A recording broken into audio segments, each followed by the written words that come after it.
Welcome to this explainer, where we're going to unpack the utterly surreal reality of a tiny 6.5-acre patch of land that literally defied the greatest empires on Earth.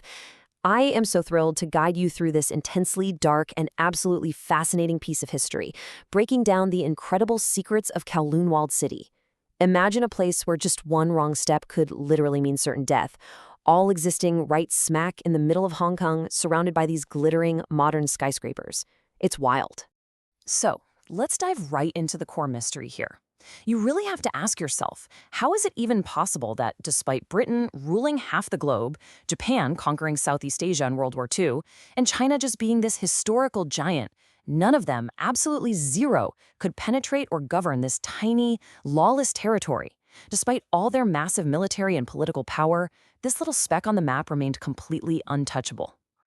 To really wrap your head around the scale of what we're dealing with, you just have to look at this number right here, 33,000.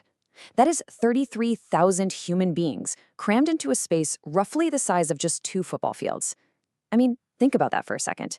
It's a level of human density that completely bends the mind. And trust me, it gets even more shocking. 1. For all 33,000 of those residents, there was exactly one single public water tap to rely on for their entire survival. Just one. You can already kind of start to picture the absolute suffocating desperation that defined daily life inside those walls. Moving into Section 1, the world's densest city. Let's look at how this builds into just an unimaginable living nightmare, basically transforming a few acres of land into the world's most densely populated anomaly. When we think of extreme urban density, we usually think of places like Dharavi, which packs around 3,000 people into the area of a football field. But get this, Kowloon was a staggering 7 times denser than Dharavi. It formed a literal human honeycomb. Over 350 buildings were packed so tightly together that you could actually traverse the entire city just jumping from roof to roof without ever having to step foot on the ground floor. And the conditions inside this honeycomb? Viscerally shocking. We're talking families of up to 15 people suffocating in tiny 10 by 10 foot windowless rooms. The poverty was so profound that when family members passed away, people couldn't even afford burials, which forced them to keep dead bodies locked away in their own toilets. The dark alleys were filled with feral addicts, who, according to our sources, were driven so utterly mad they would literally gouge out and eat the eyes of live cats. Meanwhile, local butchers just tossed dog and animal remains right into the open pathways where residents had to walk every single day. Which brings us to Section 2, Rule of Gangs and Ghosts. Okay, so in an environment of such profound chaos, how on earth did anyone maintain any semblance of order? Well, it definitely wasn't the police. Imagine being asked, what is harder, this sword or your neck? The recruit would have to answer, my neck.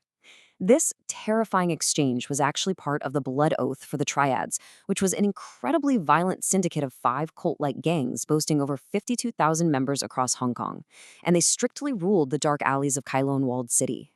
You see, the Triads didn't just casually recruit members.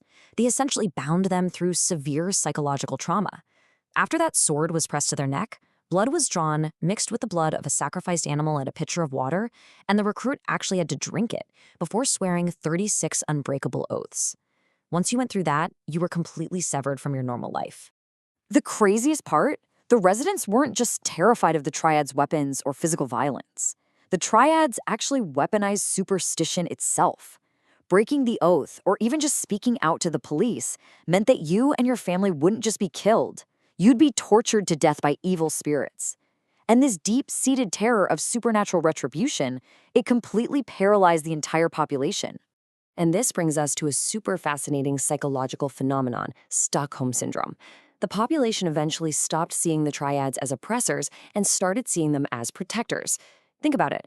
The Triads ran the illegal drug dens and brothels, yet ordinary people willingly paid them protection taxes for their small clinics, their factories, and even for permission to just buy or sell a home.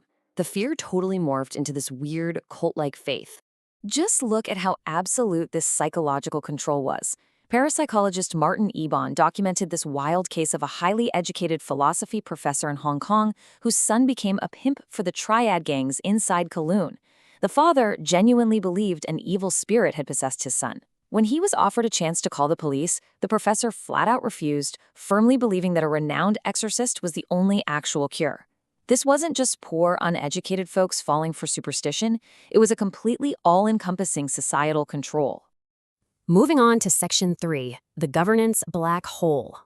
But to truly understand why these violent gangs were allowed to operate with total impunity right in the middle of a British territory, we have to peel back the geopolitical layer. We can basically map exactly how this bizarre legal loophole was formed. In 1842, Britain took Hong Kong Island. In response, China built walls around the Kowloon outpost. Then, in 1898, Britain secured a 99-year lease on the rest of Hong Kong, completely surrounding Kowloon. Fast forward to 1947, the horrific Chinese Civil War breaks out, causing millions to flee and totally setting the stage for a population explosion. And here, my friends, is the ultimate glitch that created our black hole. China retained legal ownership of the walled city, but because it was deep inside British territory, they couldn't physically access it. Meanwhile, the British had physical access, but absolutely no legal authority to govern it. Because neither superpower could claim jurisdiction, Kowloon became the world's most perfect vacuum of law and order. It was a literal glitch in the matrix of international law. This crazy legal vacuum attracted a staggering 2,000 desperate refugee families who flooded into this tiny 6.5-acre space in just a single year during the bloodshed of the Chinese Civil War. They were basically seeking asylum in a place where no government could legally touch them. What resulted from this influx was basically an anarchist architect's dream. Without a single engineer, blueprint, or government safety permit, people just started building upwards. Over 40 years, it morphed into this massive, incredibly dangerous cluster of 350 buildings and 8,800 makeshift homes, all stacked precariously on top of each other, housing over 1,000 totally unregulated businesses. It was a completely lawless maze built entirely out of desperation and pure survival instincts. Next up, Section 4, Secret Operation Yellow Bird. Now we hit the massive twist in our explainer. You might be wondering, why didn't the British just crush the Triads anyway? Well, the crazy truth is that democratic superpowers actually funded these criminal overlords. In 1989, following the horrific Tiananmen Square massacre, desperate pro-democracy student activists who survived being crushed by tanks urgently needed a covert escape route out of communist China. So, to rescue them without triggering a massive international incident, Western intelligence agencies formed a highly controversial alliance. It was a straight-up trade. The CIA and British MI6 partnered with ruthless Triad bosses, most notably a guy known as Brother Six. As you can see here, the intelligence agencies provided massive funding, fake identities, and crucial legal protection. In exchange, the Triads provided their secret smuggling routes, high-speed boats, and black market passports, successfully rescuing over 400 Chinese activists. But here is the really grim geopolitical irony. By shielding and paying the Triads for this political gain, Western intelligence inadvertently allowed worsening abuse and total anarchy to just continue unchecked inside Kowloon. Protecting democracy in Beijing basically meant actively protecting and funding a criminal enterprise right in their own backyard. It's a tough pill to swallow. This brings us to Section 5, our final chapter, A Truth Erased from History. So once the Cold War ended and the Triads were no longer a useful asset, the narrative shifted incredibly rapidly. By the early 90s, with that 99-year lease nearing its end, both Britain and China looked at Kowloon and saw a huge diplomatic embarrassment. So in 1993, 400 British officials were sent in. They paid out 2.76 billion Hong Kong dollars, which is about $3,800 per home, to basically buy the residents' silence and force them out. They bulldozed the entire city into dust and turned it into a peaceful little park. Photographers were banned, their cameras were smashed, and every official record was deliberately scrubbed from both British and Chinese archives to save face. Britain didn't want the world to see the massive failures in their colony, and China just wanted a totally clean slate. And this leaves us with a really haunting realization to end our explainer today. Is erasing the truth the actual real diplomacy in geopolitics?